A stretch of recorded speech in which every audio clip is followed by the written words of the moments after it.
اهلا وسهلا ومرحبا بكم في قناتي وقناتكم قناة البساطة والحداقة. كنتمنىكم تكونوا كلكم بخير وعلى خير، ولقاكم هذا الفيديو بألف خير. فيديو جديد في نهار جديد غنشارك معكم فيه ملوي بالدقيق الفينو بدون دقيق ابيض، كيجي مقرمش ومرق وكيجي ولا اروع، وغادي نعجنوه باللبن. بقاو معايا ما تمشيو فين باش تشوفوا المقادير وكذلك طريقة التحضير، ونبداو على بركة الله. قبل ما نبداو نصليو على نبينا محمد صلى الله عليه وسلم.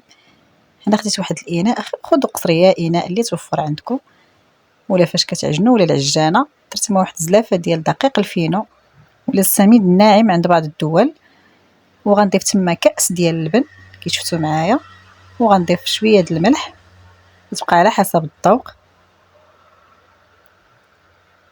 جربوا هذا الملوي هذا باللبن وردوا عليا الخبر. درت تما واحد راس معلقه كي شفتوا معايا ديال الخميره حبيبات. بغيتو ديروها ما بغيتوش ديروها يعني تقدروا تستغناو عليها، تقدروا ديروا بيكن باودر الا كنتو كديروها. ودرت واحد المعلقه صغيره ديال العسل، وضفت كاس ديال الماء، يعني كاس ديال اللبن مع كاس ديال الماء مع زلافه ديال دقيق الفينو مع شويه ديال الملح على حسب الذوق ومعلقه صغيره ديال العسل. تقدروا تعوضوا العسل بالسكر سنيده. وغنطرب مزيان هذا الدقيق هذا مع داك اللبن والماء حتى كيتغير اللون ديالو. وفي هذه المرحله هذه راه بحال حنا كندلكو. هاد المرحله كتغنينا اننا نبقاو ندلكو العجينه. كي كتعرفوا الفينو كيبغي يدلك مزيان.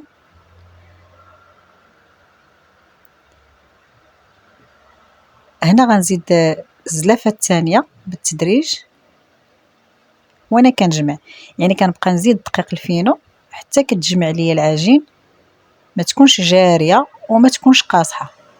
يعني انا كنضيف الدقيق وانا كنجمع مزيان بداك الصبعان ديالي وكندلك مزيان. وفي هذه المرحله هذه كي قلت لكم راه حنا دابا في هذه المرحله راه حنا كندلكوا العجين، ما كنجيو كنكملوها حتى كنكونوا راه حنا دلكناها صافي. كنغطيو عليها وكنخليوها كترتاح. غير تبعوا معايا الفيديو باش تعرفوا المراحل. وهكا كنديروا مسمنات ولا مليويات هكايا بدقيق الفينو كيكونوا صحيين. وقلت لكم جربوا باللبن راه كيجي رائع هذا الملوي هذا. كاين اللي كيدير الحليب، كاين اللي كيدير دانون، يعني جربوا اللبن حتى هو كيجي زوين. انا كان عندي في المنزل هكايا وقلت غنعجن به. صافي كي كتشوفوا راني كنزيد الدقيق شويه بشويه وانا كندخلو، يعني بحال كندلك. هانتوما كتشوفوا معايا راه الفيديو شارح راسو. وكنتمنىكم ما تنساونيش من لايكاتكم. الله يجزيكم بخير فضلا وليس امرا. وإلا عجبكم الفيديو بطبيعه الحال واحد بارطاج الاصدقاء والالوان الاحباب باش كتعم الفائده.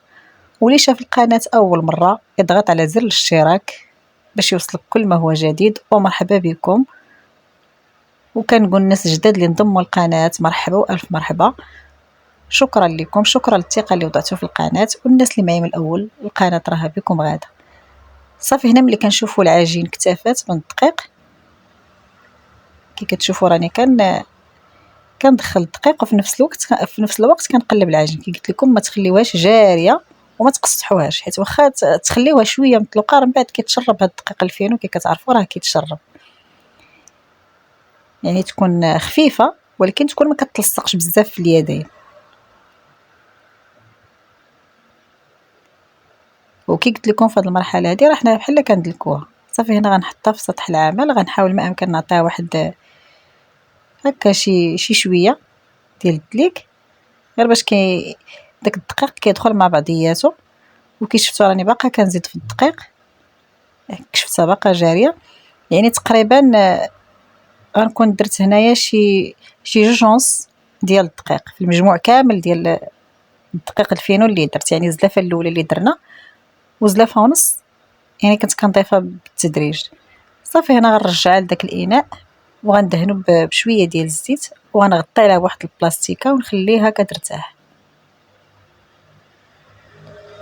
وتقدروا في هذه المرحله هذه تخليوها كترتاح مره مره كدوزو تدلكوها راه كتزيد تدلك معاكم. والخلطه اللي غادي نفرق بها هذا الملوي غندير واحد 2 معالق ديال السميد السميده الرقيقه كي كنقولوا، باش كنديروا البغرير والحرشه. درت 2 معالق، راه كيبان لكم الفرق حتى في اللون وفي الحجم ديال الدقيق. هنايا غندير 2 معالق ديال دقيق الفينو اللي عجنت. هنا غنخليو هذا الملوي هذا صحي، وغادي نضيف واحد 2 معالق ديال النشا اللي هي مايزينا. وتقدروا تضيفوا في هذه الخلطه هذه بيكين باودر ولا خماره ديال الحلوى، انا ما درتهاش وما درتش الدقيق الابيض. هذه الخلطه هادشي اللي درت فيها، راها كتجي زوينه في التوريق. جربوها وردوا عليا الخبر. صافي هنا بعد ما ارتاحت لينا العجين، شوف ما شاء الله كي كتولي، واخا راه حنا دايرين غير دقيق الفينو بوحديتو. صافي هنا غادي نقسم على الكريات اللي غادي ندير. هنا درت 6 ديال الملويات. راه دغيا كتطلق معكم العجين بحكم دابا الحال سخون، ودرنا فيها شويه ديال الخميره. بغيتو ما ديروش الخميره نتوما ما ديروهاش، عجنوها وخليوها حتى كترتاح على خاطرها. انا قلت باش دغيا نوجدهم، كنت باش ندير بهم كاسكروط، يعني درت فيهم الخميره باش دغيا يوجدوا معايا هاد الملويات. صافي هنايا غادي كي شفتو قرصتهم غطيت عليهم. من بعد ما ارتاحوا شويه صافي رجعت لهم غنبدا نطلقهم وخليهم حتى يرتاحوا مزيان، حتى ترتاح العجين معكم مزيان. انا راه واخا هكاك ما خليتهاش ارتاحت، كتشوفوا راه مازال خاصها الوقت. نتوما خليو الا كان عندكم الوقت خليوها ترتاح مزيان تاخذ وقتها. صافي كنبداو نطلقوا العجين بهذه الطريقه هذه.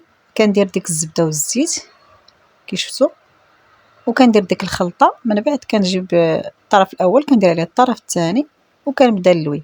وهنا كتكون يدي مرخوفه حيت غادي نطيبهم ديك الساعه، يعني ما غاديش نخليهم بزاف. نتوما اللي كنتو غتخليوهم مثلا تلويو الملويات وتخليوهم جمعوهم مزيرين، جمعوا الملويات تكون مزيره. صافي كي شفتوا كندير الزبده والزيت. الزبده راني ما دوبتهاش ودرت غير الزبده ديال البواطه. نتوما اللي عندكم زبده حيوانيه ديروها ولا المارغرين اللي بغيتو. صافي راه الفيديو شارح راسو، كنخليهم هكاك مرخوفين. صافي من بعد ما كملتهم كاملين كنت درت المقله كتسخن. هنا غنبدا نطيب، وشو ما شاء الله كيجيو محمرين، كيجيو هكاك داك اللون مذهب فيهم، داك اللون الاصفر ديال دقيق الفينو، وداك العسل كيعطيهم ديك التحميره. وتقدروا تعوضوا العسل بالسكر. وشو ما شاء الله كيجيو مرقين وكيجيو مقرمشين. نتوما بغيتوش تحمروهم بحال اللي درت انايا، انا كيعجبني الملوي ولا مسمن يكون محمر، يعني كيبقى لكم الاختيار.